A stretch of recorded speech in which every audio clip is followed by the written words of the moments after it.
Everybody, welcome to Ferment Friday. It is just this beautiful rainy Sunday day, and I'm filling up the fermentation jar. And I went to the farm stand the other day, cayenne peppers. I mean, this time of year, get all the fresh peppers you can because we're going to make hot sauce, and you're going to want to fill up your fermentation jar with hot sauce. I have not bought hot sauce, and I can't remember when. And who doesn't like a hot sauce that has probiotics in it? I mean, isn't that a great thing? Now, you know I love hot sauces, and I've done a few recipes, and especially fermenting them. I just love how creative you can be and all the different things that you can add. This one is, we're going to finish this one off today.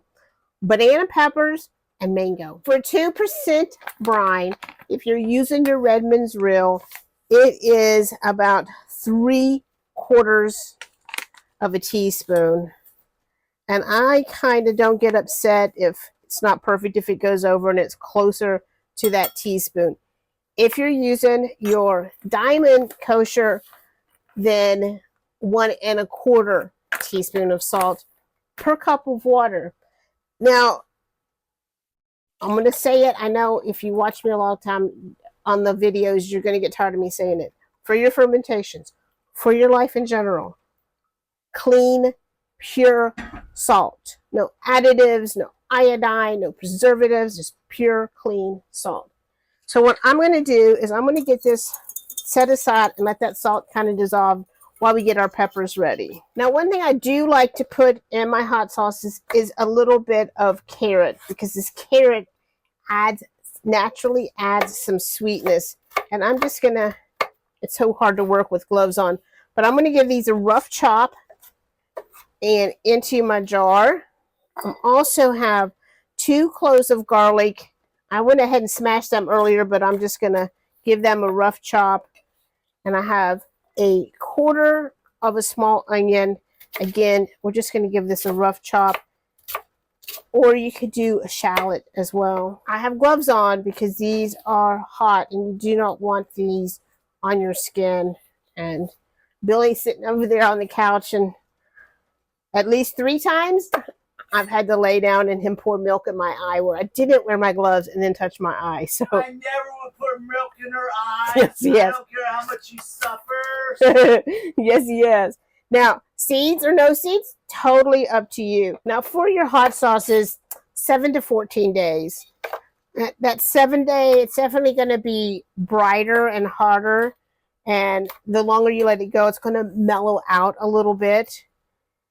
I always let mine go for a minimum of 14 days. And I have honestly let them go for a month. So now I'm going to take that 2% brine that we made. Again, filtered water. If you haven't heard me say that 1,000 times. Filtered water. No chlorine, no fluorides. And we're going to cover that up. And sometimes what happens in these bigger jars, as you can see, things can squeeze up around them, especially when it's little tiny peppers like that. I will use some cabbage leaves. And the cabbage leaves kind of creates this lovely protective barrier. And that keeps everything under that brine from floating up on top. So I've got my couple of cabbage leaves. Now I'm going to put my fermentation weight on top of that. And I'm going to give it a push down. And that's going to keep those peppers from coming up over the top. Now, if you don't have a pickle pipe, then just cover this with like some cheesecloth and a rubber band. Basically, you want this to be able to breathe, and you don't want things to fall into it.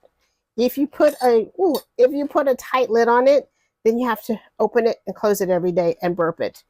And I would always forget to do that. Into my jar, and then let's go ahead and finish this off, and I'll show you how you finish your hot sauce off after that 7 to 14 days. Now you see we've got some things floating on top here. I didn't use my cabbage. But everything smells good. When your ferments go off, trust me, you're going to know it. They're not going to smell good. I don't even have any calm yeast on here. I have nothing fuzzy. This is still safe, so I'm just really not going to worry about it. But if something did come up, you could always just scoop that out and not use the part that came up. But it's honestly looks absolutely fine to me. So I'm going to dig in here and get my weight out, and then I'm going to strain off my juice. Now, see, I'm going to leave a little bit, and that's okay if I leave a little bit. You'll want a little bit.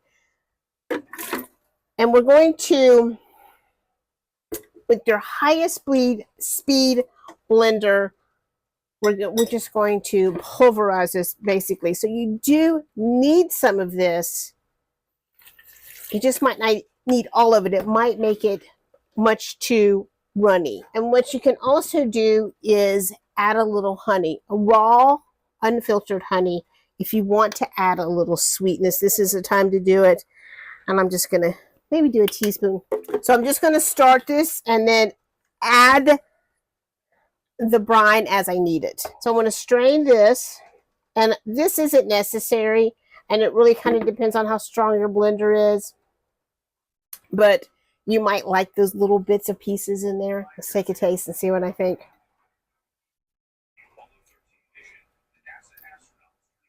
Oh, delicious. Oh, those were hot banana peppers.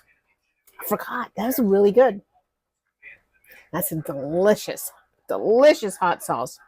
I'm very pleased with that. So whenever I'm at thrift stores, they have those like vinegar bottles. I always pick them up.